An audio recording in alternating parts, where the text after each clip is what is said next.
know how cute I always thought you were.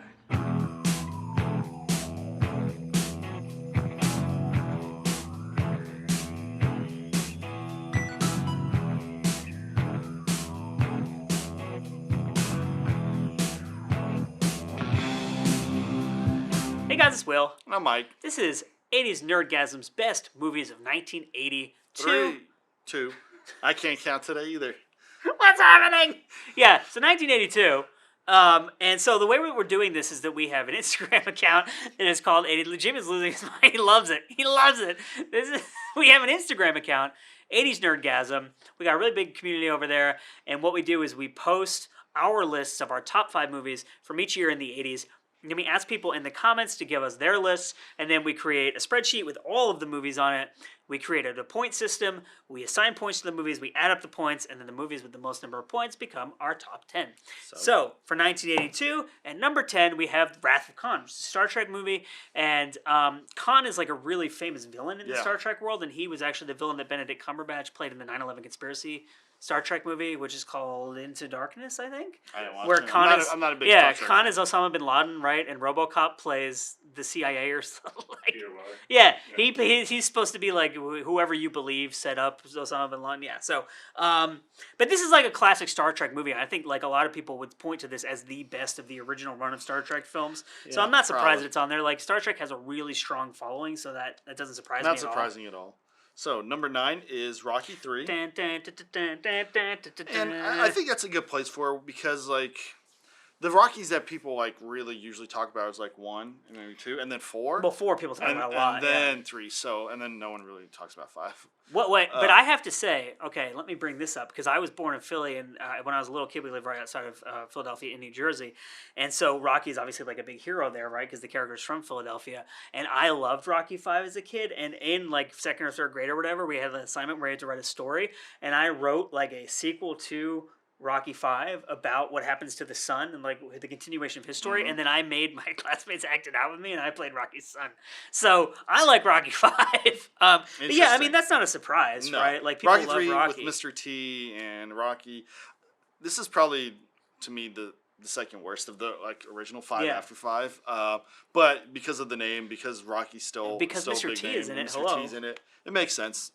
Number 8 is not a surprise to me at all. 48 Hours, right? Eddie Murphy, Nick Nolte, directed by Walter Hill, and like this is a classic 80s movie. And it's a really early, like when you look at like the evolution of those buddy cop movies that were like really big in the 80s, like Lethal Weapon is a big one. That was 5 years after this movie. It was. So this is like really early, kind of like setting the template for what those movies would be of like two kind of polar opposite characters, like the unhinged one and like the family guy, like more normal, although Nick Nolte is kind of a maniac. But you know what I mean? Like in Lethal Weapon, you have like Danny Glover's like he's got the kids in the house, and Mel Gibson's like unhinged, and his wife has died, and he's like an alcoholic and doing cocaine and all this stuff. So at number 7, another classic, actually, this is a movie that I put on my list that I loved as a kid, Tron. Yeah.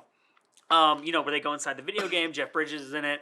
I think really groundbreaking visual effects for this movie, especially like the way that they're in those neon suits and the way the whole movie looks. Yeah, I would have thought it'd be a little hard just because of nostalgia. And it punches a lot of nostalgia but buttons. But then you also have to take into account the fact that, as we've said in previous videos, our audience tends to really like action and horror and like Schwarzenegger, Stallone, like all that kind of stuff. So that makes sense. Yeah, and this is interesting too. Not to go back, but 48 Hours got a butt ton of 5th place votes. They really pushed it up higher there. So number 6 we have Conan the Barbarian. Not a surprise. I'm a little surprised because like it's not a great movie. People love that movie, but they love that movie. Like, which I mean I don't really understand completely because I think it's one of Schwarzenegger's. Of his classic 80s movies, it's one of the worst. It's one of the worst. But I mean, like, you're comparing it to Predator, Terminator, like, those are good movies. Yeah. Commando. Love them movies. But Conan the Barbarian's fun. I think it's a very fun. We watched it like a year ago or something together, and James Earl Jones is in it. It's like half the time you're like, why is this happening and what is going on? But it's fun. But it's fun. It's fun. It's fun. And I will say, if you watch that and Conan the Destroyer back to back, you're like, man, Conan the Barbarian's a goddamn masterpiece. That is true. So at number 5, actually, this one is fun because it kind of came out of nowhere. None of us had it on our list. Fast Times at Ridgemont High, which is a classic movie, coming of age. Sean Penn is in it. Phoebe Cates Cates is much beloved by our 80s nerdgasm community. Well, not as much as Kelly LeBrock, though. What is that? Creep Not as laugh. much as Kelly LeBrock, though, But right? I really love Phoebe Cates too, because she's like one of those people that I remember having a crush on as like a kid. So I have like this nostalgic association with it. But like, I was too young at the time, I think, because Gish is older than me. I wasn't alive in 1982. No, but like when you were like 8 Oh no, or yeah, something, like when Gremlins and like those movies. Yeah, and like, I was still like 3 years old in Russia, and I'm like, I don't even know who this person was. I mean, I was watching those movies on like VHS and stuff like that. Yeah, it makes sense. So, and that movie has the really famous scene, obviously, with the red bathing suit. Of course, that's probably why it's on this list. That scene, because people watch it again. People are perverts. Yeah. No, but Sean Penn is really funny in that movie too.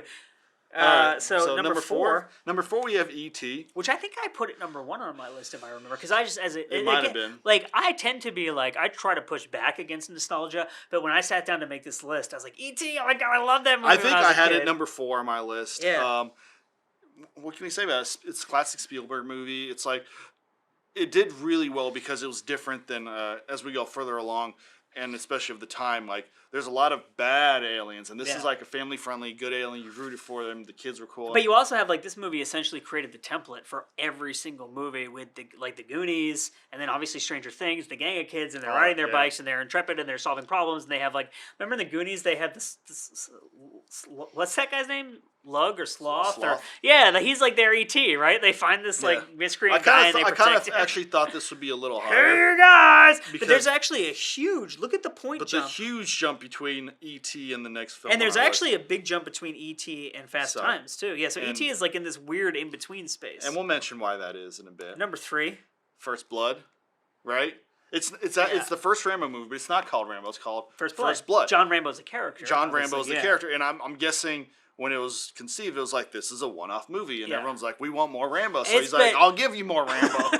Stallone loves giving the people what they want. He loves giving the people what they want. There's how many There's like 5 Rambo movies, 12 Rocky movies. Just a ton. But the First Blood is actually a really, really good movie. It's a really good movie. It's different than a lot of the films that came after it that are just like straight up action. Because the First Blood is almost like a thriller. It's like a drama. Yeah, but it's also like a really good character study of like this guy was in Vietnam.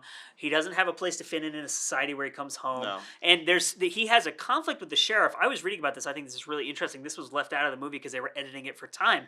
But it is originally explained in like the script, and it was in the first cut of the movie, that the sheriff who he has that conflict with is a Korea veteran, and he believes that people of the Korean War, like veterans of the Korean War, are not respected in society, and that because the veterans of the Vietnam War had such a specific kind of cultural association, people forgot about Korea, they disrespected Korea, and the Vietnam vets didn't respect the tradition of the military and being a veteran, and so that's to have that kind of subtlety in what you think of as like an 80s action movie. And because he's not going around like destroying like whole like empires and like kingdoms and stuff like in the second and third one, where he fights a tank on. In this one, basically, he runs afoul of the sheriff and his goons, and they chase him through the woods, and it's like that's his survivalist. That's his environment that he's comfortable with, and he just goes ham on them. Yeah.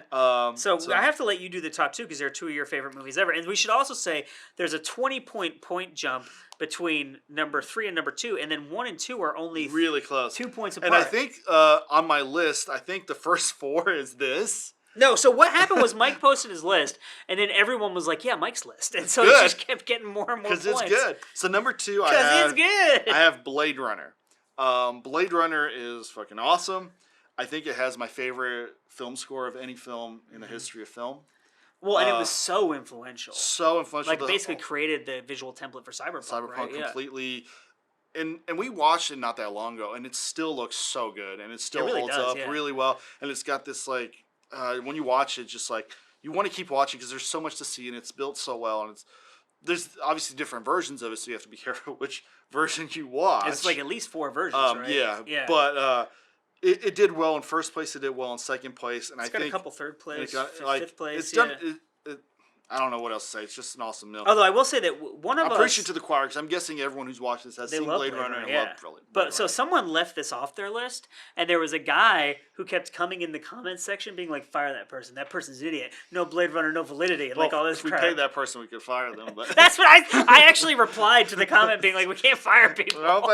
We don't pay anybody. And so number 1... by 2 points, like we said. And is The Thing. Released on the same day as Blade Runner. Fun fact, June 25th, 1982. 1982. So Blade Runner, or The Thing, has a lot more first place votes than anything else, and it was on my number 1 list as well. And people said follow these votes. That's exactly the pattern it's of yours. exactly That's my why. pattern. So The Thing is one of probably my top 5 favorite films of all time, like period.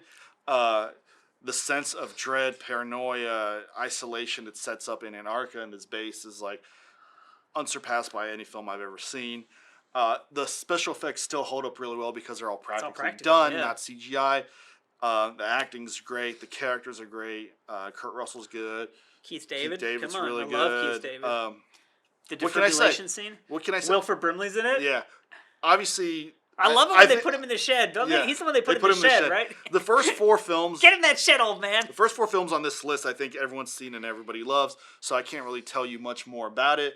I mean, if you're watching this, you probably like these movies. I'm just happy that this list mimics mine and not his.